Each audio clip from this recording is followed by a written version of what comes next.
उस दिन चंपा आई, मैंने कहा चंपा तुम भी पढ़ लो। हारे गाड़े काम सरेगा सब जन, हारे गाड़े काम सरेगा। गांधी बाबा की इच्छा है सब जन पढ़ना लिखना सीखे। चंपा ने यह कहा कि मैं तो नहीं पढ़ूंगी। तुम तो कहते थे गांधी बाबा अच्छे हैं, वे पढ़ने लिखने की बात कैसे कहेंगे। मैं तो नहीं पढ़ूंगी। तो इस इन पंक्तियों में कवि शिक्षा के बारे में कह रहा है और वो शिक्षा को पढ़ना लिखना बुरा मान करके विरोध कर रही है गांधी बाबा की बातों का। क्या कोई पढ़ना लिखना अच्छा है जो गांधी बाबा ऐसे पढ़ने की बात करेंगे। देखिए, उस दिन चंपा फिर घर आई। जब चंपा फिर घर आती है तो कभी उससे फिर कहते हैं कि चंपा तुम भी पढ़ लो, कि जब कोई मुसीबत होगी उस समय में तुम्हारी शिक्षा तुम्हारे काम आएगी। तो ऐसी उन्होंने खुद के माध्यम से नहीं, गांधी बाबा के माध्यम से ये बात कहलवाई है, बापूजी के माध्यम से ये बात कहलवाई है कि वो चाहते हैं, उनकी इच्छा है कि सभी जन पढ़ना लिखना सीखें। चंपा ने कहा कि मैं तो नहीं पढ़ूंगी, कि और गांधी बाबा जब अच्छे हैं तो वो ऐसी बात क्यों करेंगे। मतलब वो पढ़ने लिखने को बुरा मानती है और वो पढ़ाई को अच्छा बता रहे हैं, तो इसमें शिक्षा के प्रति अंतर्विरोध भी है। तो वो पढ़ने लिखने की बात कैसे कहेंगे, मैं तो नहीं पढ़ूंगी। वो साफ इनकार कर देती कि मैं बिल्कुल नहीं पढ़ूंगी, चाहे अच्छी हो शिक्षा। अगर गांधी बाबा अच्छे तो फिर वो शिक्षा की बात क्यों करते हैं। तो दोनों में, कवि में और उस ग्वाले की बच्ची में, चंपा में, दोनों में बातें हो रही है। ये इस कवि इसमें बताया गया है, बच्ची के भोलेपन को दर्शाया गया है।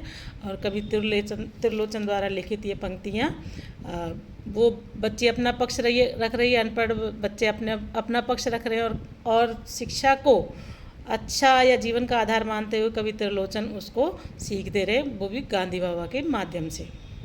दूसरी पंक्तियां हैं, मैंने कहा कि चंपा पढ़ लेना अच्छा है, ब्याह तुम्हारा होगा तुम गोने जाओगी।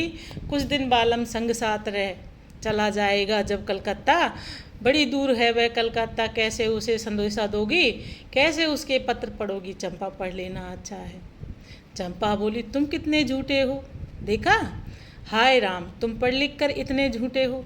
मैं तो ब्याह कभी ना करूँगी, और यही जो ब्याह हो गया मैं तो अपने बालम को संग साथ रखूँगी, कलकत्ते में कभी ना जाने दूँगी, कलकत्ते पर बजर गिरे। यानी कलकत्ते का ही सत्यानाश करने पर चंपा तुली हुई है। बजर गिरना यानी बजर गिरना यानी ग्रामीण भाषा में सत्यानाश होना ही होता है। तो देखिए कितनी बाल सुलभ बातें हैं। और उसको त्रिलोचन कवि ने किस प्रकार से लिखा है कि मैंने कहा कि चंपा पढ़ लेना अच्छा है, कि वो कवि शिक्षा को अच्छी बात मान रहे और अच्छी है भी, कि जब तुम्हारा ब्याह हो जाएगा, गोना होकर के ससुराल चले जाओगी, तो कुछ दिन बालम के साथ रहे। पहले जब